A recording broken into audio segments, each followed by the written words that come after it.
बविया आघाडीवर आहे। वसई विरार मधली अपडेट तर कोल्हापुरात आणि लातूरमध्ये काँग्रेस आघाडीवर आहे। पुणे काँग्रेसचे प्रशांत जगताप पुण्यातून ते आघाडीवर आहेत। पुण्यात ठाकरे गटाचे वसंत मोरे मात्र पिछाडीवर आहेत। मालाडमध्ये ठाकरे गटाचे उमेदवार आघाडीवर आहेत। वसई विरारमध्ये बविया आघाडीवर आहे। कोल्हापूर या ठिकाणी भाजपचे 4 उमेदवार विजयी आहेत। इचलकरंजीमध्ये भाजपचे 4 उमेदवार विजयी झालेले आहेत। भाजपसाठी आनंदाची बातमी इचलकरंजीतून। कोल्हापुरात भाजपचे 4 उमेदवार विजयी आहेत। इचलकरंजीमध्ये भाजपचे 4 उमेदवार विजयी झालेले आहेत। कोल्हापुरात भाजपचे 4 उमेदवार विजयी झालेले आहेत। त्यामुळे कोल्हापुरातून इचलकरंजीतून भाजपसाठी ही आनंदाची बातमी समोर येते। इचलकरंजीमध्ये भाजपचे 4 उमेदवार विजयी। याचबरोबर प्रणिता, आपल्याला मुंबईच्या लढतीकडे यायला हवं। मुंबईच्या लढतीचे आकडे अत्यंत वेगवान पद्धतीने अपडेट होत आहेत। आपण स्क्रीनच्या वरच्या भागामध्ये ते दाखवतो आहोत। भारतीय जनता पार्टीनं 50च्या पुढे असलेल्या जागांवर लढत रोचक बनवलेली आहे। त्यांनी आघाडी घेतलेली आहे। भाजपा 51, शिवसेना 18, राष्ट्रवादी 1, ठाकरे गट 44, मनसे 7। पण यातला अत्यंत महत्त्वाचा मुद्दा असा, भारतीय जनता पार्टी जितक्या जागांवर पुढे जातीये त्याच्या पाठोपाठ तिथे उद्धव ठाकरेंचा गट पोहोचतो आहे। मनसे 7 पर्यंत पोहोचलेली आहे। काँग्रेस 9 पर्यंत पोहोचलेली आहे। इतरांचा आकडा सुद्धा लक्षवेधी आहे। म्हणजे थोडक्यात लढत मुंबईसाठी चुरशीची आहे। जशी एकतर्फी लढत सुरुवातीपासून सांगितली जात होती तशी आता दिसत नाहीये।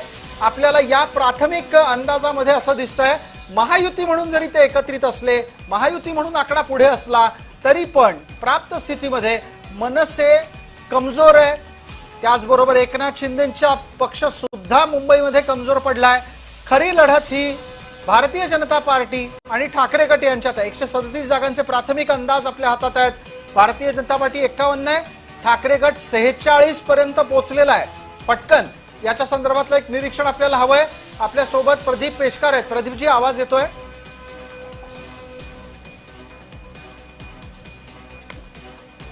योगेश खैरे आपल्या सोबत आहेत। प्रदीप पेशकार यांचा संपर्क बाधित झाल्याचं मला सांगण्यात आलंय। पटकन आपण योगेश खैरे यांच्यापर्यंत जाऊयात। योगेशजी, भरपूर फायदा झालेला आहे राज ठाकरेंचा उद्धव ठाकरेंना। तुम्ही राजसाहेब ठाकरेंचं पहिल्या जी महेश मांजरेकरांनी मुलाखत घेतली होती त्या मुलाखतीतलं पहिलं वाक्य जे होतं की महाराष्ट्र आणि मराठीपेक्षा काही मोठं नाही, ना ते वादविवाद मोठे आहेत, नाही मतभेद मोठे आहेत, नाही महत्वाकांक्षा मोठे आहेत।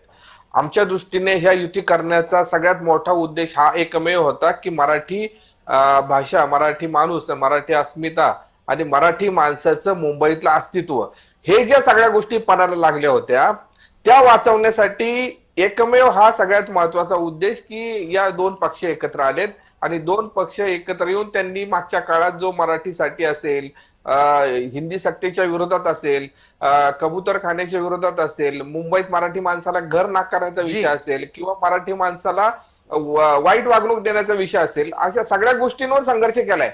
इव्हन निवडणूक आयोग असेल, निवडणूक मतदार यादीतले घोळ असतील, या संदर्भात पण दोन्ही पक्षांनी एकत्र येऊन काम केलंय। त्यामुळं निकाल काय येतोय, मनसेला किती जागा मिळतात किंवा शिवसेनेला किती जागा मिळतात यापेक्षा मराठी माणसाचं मुंबईमध्ये काय होईल हा जास्त आमच्या दृष्टीने महत्वाचा विषय आहे। पटकन या निमित्ताने आपण जाऊयात। प्रवीण पुरो राजकीय विश्लेषक म्हणून आपल्याला परिचित आहेत। प्रवीणजी, राज ठाकरेंचा फायदा घेऊन उद्धव ठाकरे भारतीय जनता पार्टीच्या समोर जवळपास त्याच ठिकाणी आणि जवळपास त्याच संख्येने लढताना दिसत आहेत। आपलं निरीक्षण 1 मिनिट। नाही, नक्कीच दत्तासाहेब की राज ठाकरे